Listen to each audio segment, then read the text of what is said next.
नवोदय मेरे प्यारे साथियों, मैं बीके सिंह आप सभी का आपका अपना यूट्यूब चैनल मनपसंद ज्ञान एजुकेशन 94 में स्वागत करता हूं।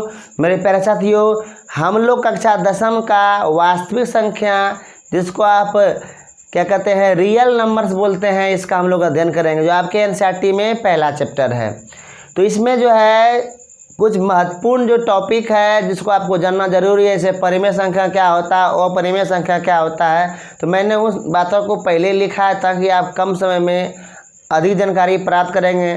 ठीक है, तो सर चलिए हम लोग समझते हैं परिमेय संख्या। सबसे पहले इसमें परिमेय संख्या क्या होता है, वैसी वास्तविक संख्या जो p/q के लघुत्तम या सरलतम रूप में लिखा जा सके, उसे हम परिमेय संख्या बोलते हैं। परिमेय संख्याओं को हम लोग q से सूचित करते हैं, जहाँ p और q क्या है, देखिए यहाँ पर p और q क्या है, पूर्णांक है, और q का मान 0 नहीं होना चाहिए। अगर आप हर में 0 अगर होता है तो उसका भाग नहीं कर सकते हैं, वह अनिर्धारित संख्या हो जाता है, अनिर्धारित। ठीक है, तो इसका एग्जाम्पल देखिए क्या है, 22/7, 3.14, 3/4, 5/7, 0.3 पर एक रिंग, 4.55 ... √4, √9। देखिए यहाँ पर, यहाँ 4 का वर्गमूल 2 हो जाएगा, 9 का वर्गमूल क्या हो जाएगा, 3 हो जाएगा, और 0 हो गया। तो परिमेय संख्या स्वयं सिद्ध होता है, इसको सिद्ध करने की जरूरत नहीं होता है। तो आपको याद रखना है, जिस संख्या को हम p/q के रूप में लिख सकते हैं उसको हम परिमेय संख्या कहते हैं। परिमेय संख्या आप कक्षा 8वीं में पढ़े हैं, ठीक है, और 9वीं में भी पढ़े हैं, तो आपको 10वीं में भी पढ़ने का मौका मिला है। तो यहाँ पर हम लोग क्या करेंगे, अपरिमेय संख्या का ज़्यादा बात दिया गया है, तो अपरिमेय संख्या भी हम लोग जान लेते हैं। अपरिमेय संख्या क्या होता है, जिस संख्या को हम p/q के रूप में नहीं लिख सकते हैं उसको हम बोलते हैं अपरिमेय संख्या। या आप ऐसा भी बोल सकते हैं कि जो संख्या परिमेय नहीं है वह संख्या क्या होगा, अपरिमेय होगा। जो भी आपका वास्तविक संख्या दिया गया रहेगा तो वह अगर आपका परिमेय नहीं है, जो संख्या परिमेय नहीं है, बाकी जो शेष संख्याएं हैं क्या हो जाएगा, वह अपरिमेय संख्या होंगे। तो यहाँ पर इसका भी परिभाषा मैंने दिया है, वैसी वास्तविक संख्या जो परिमेय संख्या नहीं हो उसे अपरिमेय संख्या कहते हैं। जैसे पाई, देखिए पाई जो है एक अपरिमेय संख्या है, तो पाई में किसी भी संख्या से भाग देंगे तो भी अपरिमेय, जोड़ भी देंगे तो अपरिमेय, गुणा करके कुछ घटा उठा भी देंगे तो अपरिमेय। आगे देखिए √2, √3, √5, √7 क्या हो गया, अपरिमेय संख्या हो गया। √2, √3 दोनों को जोड़ेंगे अपरिमेय, √7 घटा √5 अपरिमेय, 7 √5 अपरिमेय, 6/√7 अपरिमेय, 3 + √7 अपरिमेय, 5 - √3 क्या होगा, अपरिमेय होगा। तो यह आपको पकड़ना होगा कि अगर कोई परिमेय संख्या है, कौन सा अपरिमेय संख्या है, यह ऑब्जेक्टिव में आपको दिया जाएगा और ऑप्शन में रहेगा। तो आप ध्यान रखिएगा कि वो अपरिमेय क्या होता है, अपरिमेय क्या है, परिभाषा के आधार पर। तो जो संख्या आपको दिया रहेगा उसको आप देख लीजिएगा, उसमें अगर सरल करने का सरल करेंगे, नहीं तो डायरेक्ट दिख जाता है कौन कौन अपरिमेय है और कौन कौन अपरिमेय नहीं है, आपका सवाल नहीं छूटेगा। तो अब हम लोग देखते हैं कि परिमेय और अपरिमेय संख्या में क्या संबंध है, क्या रिलेशन है। तो अगर आपका प्रश्न रहे कि दो परिमेय संख्या का योगफल क्या होगा, तो अगर दो परिमेय संख्या अगर हम लोग जोड़ रहे हैं, जोड़े तो दो परिमेय संख्या का क्या होगा, तो यहाँ पर हम लोग देख लेते हैं।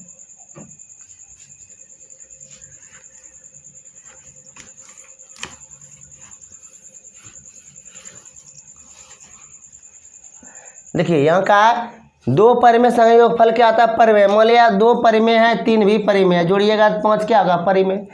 5 घटाओ 3, ये दोनों परिमेय, घटा देने के बाद भी क्या होगा, अपरिमेय। तो वही यहाँ पर लिखे हैं, परिमेय और परिमेय को अगर जोड़ेंगे तो परिमेय होगा, और परिमेय को जोड़ेंगे तो अपरिमेय होगा। परिमेय संख्या और एक अपरिमेय संख्या को जोड़ेंगे तो अपरिमेय होगा।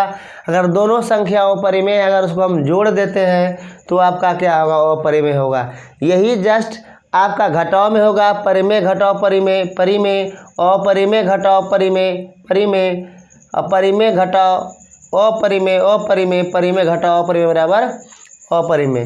तो सेम होता है। अब गुणा में देख लीजिए कि परिमेय गुना परिमेय, परिमेय अपरिमेय गुना परिमेय, अपरिमेय प्रायः हुआ। अगर मान लिया जाए कोई संख्या 0 आ जाता है, अगर यहाँ क्योंकि 0 परिमेय संख्या है, तो 0 से किसी अपरिमेय गुना करेंगे परिमेय होगा। तो यह अपरिमेय भी हो सकता है और परिमेय भी हो सकता है, ये आपको देखना होगा। परिमेय गुना अपरिमेय, अपरिमेय भी होगा और परिमेय भी होगा। अपरिमेय गुना अपरिमेय, अपरिमेय भी हो सकता है और परिमेय भी। जैसे हम देखिए कि √2 गुना √2 दोनों सेम है, जो गुना करेंगे 2 तो यह परिमेय हो गया। लेकिन अगर √3 गुना √2 अगर करेंगे तो √6 होगा, ये क्या हो जाएगा, अपरिमेय होगा। तो इस बात को हमेशा ध्यान आप रखिएगा। परिमेय भगा परिमेय अगर रहेगा, परिमेय संख्या हो जाएगा, अपरिमेय भगा परिमेय रहेगा तो अपरिमेय। मान लीजिए अपरिमेय है, अगर मान लीजिए बटे में 0 है, 0 नहीं होना चाहिए, 0 अगर हो जाएगा तो वह संख्या क्या इन्फिनिटी हो जाएगा। परिमेय भगा अपरिमेय, यह हो गया अपरिमेय 0 छोड़कर। अपरिमेय भगा अपरिमेय क्या होगा, अपरिमेय। यह परिमेय भी हो सकता है क्योंकि सेम संख्या अगर मान √2 अपरिमेय है, √2 भी अपरिमेय, भाग देने के बाद 1 आएगा, यह क्या परिमेय भी हो सकता है। तो यहाँ पर हम लोग क्या सीखे, परिमेय और अपरिमेय क्या होता है। तो इसमें हम लोग सिद्ध करेंगे कि √2 √3 अपरिमेय संख्याएं कैसे, समझिएगा। यहाँ पर आपका प्रश्न रहेगा, सिद्ध करें कि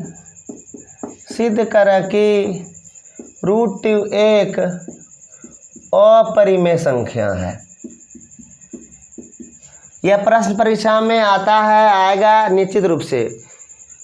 √2 एक अपरिमेय संख्या है। इसमें सिद्ध करने का अर्थ आपको क्या करना है, इससे विपरीत मान लेना है। अपरिमेय कह रहा है, मान लेना है परिमेय।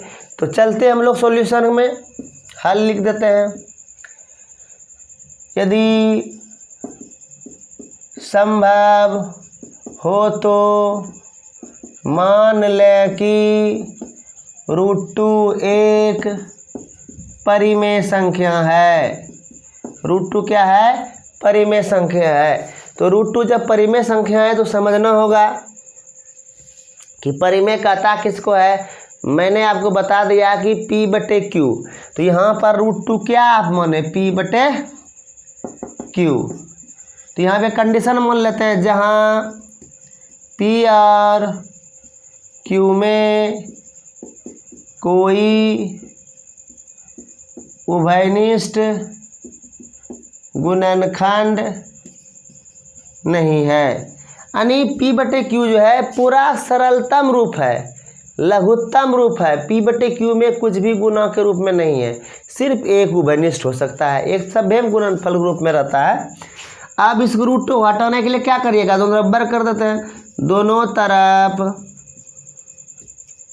वर्ग करने पर तो √2 का स्क्वायर बराबर P/Q का स्क्वायर। जब यहाँ वर्ग कीजिएगा तो इसका रूट झड़ जाएगा, 2 बराबर होगा P का स्क्वायर बटे Q का स्क्वायर। तो यहाँ पर देखिए आपका क्या होगा, P का स्क्वायर Q इंटू Q। तो यहाँ हो गया 2Q बराबर P का स्क्वायर बटे Q। तो यहाँ पर आपका 2Q है। यहाँ आपने क्या कहा कि P और Q में कोई भी उभयनिष्ठ गुणनखंड नहीं है। उभयनिष्ठ एक को नहीं कहा जाता, उभयनिष्ठ कम से कम 2 होना चाहिए। तो यहाँ पर देखिए Q के साथ 2 गुणाम आ गया, तो 2 उभयनिष्ठ आ गया। तो आगे हम लोग बढ़ते हैं, चुटकी लिखेंगे। P और Q में कोई उभयनिष्ठ गुणनखंड नहीं है, इसलिए P का स्क्वायर और Q में भी कोई उभयनिष्ठ गुणनखंड नहीं होगा, परंतु 2Q में 2 एक उभयनिष्ठ गुणनखंड है।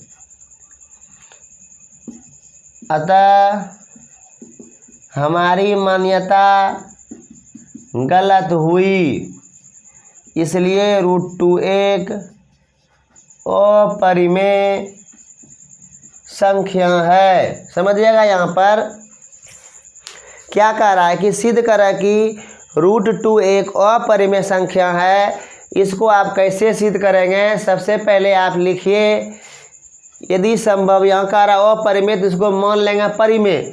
यदि संभव हो तो मान लें कि √2 एक परिमेय संख्या है, परिमेय को p/q बोला जाता है। तो √2 बराबर p/q, जहाँ p और q में कोई उभयनिष्ठ गुणनखंड नहीं है। दोनों तरफ आप वर्ग करेंगे। वर्ग क्यों करेंगे? क्योंकि देखिए इसके कई तरह से इसको आप बना सकते हैं। आपको मैं बहुत ही सरलतम रूप बता रहा हूँ, इसको आप समझिए, नंबर कहीं कटने वाला नहीं है। दोनों तरफ आप वर्ग करेंगे क्योंकि रूट है, इसको हटा दिए। तो हटने के बाद यहाँ बचा 2 बराबर p² का स्क्वायर। तो इस q को आप तोड़ दीजिए, q इंटू q का स्क्वायर होगा ना, एक q को यहाँ भेज दिए तो 2q बराबर p² हो गया। तो यहाँ पर हम लोग क्या कर रहे हैं, यहाँ पर हमने लिखा था कि p और q में कोई उभयनिष्ठ गुणनखंड नहीं है, लेकिन यहाँ 2q के साथ गुना में आ जाता है। मेरा मानना गलत हो गया। यहाँ लिखते हैं चूंकि p और q में कोई उभयनिष्ठ गुणनखंड नहीं है, इसलिए p का स्क्वायर, ये वाला बात लिखिए। कैसे लिखे, यही लाइन वहाँ लिखे हैं, फिर ये वाला बात लिखे हैं, p का स्क्वायर और q में भी कोई उभयनिष्ठ गुणनखंड नहीं होगा, ठीक। परंतु 2q में 2 एक उभयनिष्ठ गुणनखंड है। तो गुणनखंड है तो हम लोग माने थे क्या कि कोई उभयनिष्ठ गुणनखंड नहीं है, लेकिन यहाँ आ गया 2 उभयनिष्ठ गुणनखंड, तो हम लोग जो माने वो गलत है न है। इसका मतलब क्या है कि √2 जो हम लोग माने थे परिमेय संख्या नहीं है। तो यह क्या हो गया, अपरिमेय संख्या। मान लिया आपको कह दे कि अभी दिन नहीं रात है, तो दिन को कोई रात कह दे तो क्या करिएगा, रात वाला कंडीशन दिन में लगाइएगा कि दिन में जो है तारे नहीं दिखाई देते हैं, दिन में चांद नहीं दिखाई देते हैं, ठीक है। दिन में हम लोग क्या करते हैं, आसानी से कोई भी चीज़ देख सकते हैं, जबकि यह चीज़ रात में लागू नहीं होता है। बहुत सारा बात है, जिस ढंग से हमको इसको सिद्ध कर सकते हैं। तो अगला सवाल, मान लिया पहला सवाल था, अगर मान लिया आपको कह दे √3, कैसे कीजिएगा, सिद्ध करेंगे √3 को अपरिमेय संख्या, तो क्या करेंगे, तो आपका यहाँ मान लेंगे, माना कि √3 को अपरिमेय संख्या है, तो यहाँ 3 होगा। तो दोनों तरफ वर्ग करेंगे तो यहाँ 3 ही लिखेंगे, सिर्फ यहाँ 3 लिखा जाएगा, यहाँ पर आप 3 लिख दीजिएगा और यहाँ पर आप लिख दीजिएगा 3। तो ये सब वही रहेगा। यहाँ पर 3q, यहाँ पर लिख देंगे 3 और यहाँ लेंगे 3, आपका सिद्ध हो गया √3। तो इस ढंग से आप क्या सिद्ध कर सकते हैं, इसी प्रकार आप सिद्ध कर सकते हैं। रूट आप करिएगा 5, √7 कर लीजिएगा, √11, √13 etc. कई आप सिद्ध कर सकते हैं। तो यह प्रश्न आता है, इसको आप याद रख लीजिएगा। मैं बारीकी से जितने भी सिद्ध करने वाले प्रश्न हैं मैं आपको लाता रहूँगा। तो आज के लिए इतना ही। यदि आप चैनल पर नए हैं तो प्लीज़ चैनल को सब्सक्राइब कीजिए, लाइक कीजिए, हो सके तो शेयर कीजिए, क्योंकि जो लाभ आप प्राप्त कर रहे हैं वह लाभ दूसरे को भी प्राप्त हो। तो आज के लिए इतना ही। जय हिंद, जय जननी, आपका दिन शुभ हो।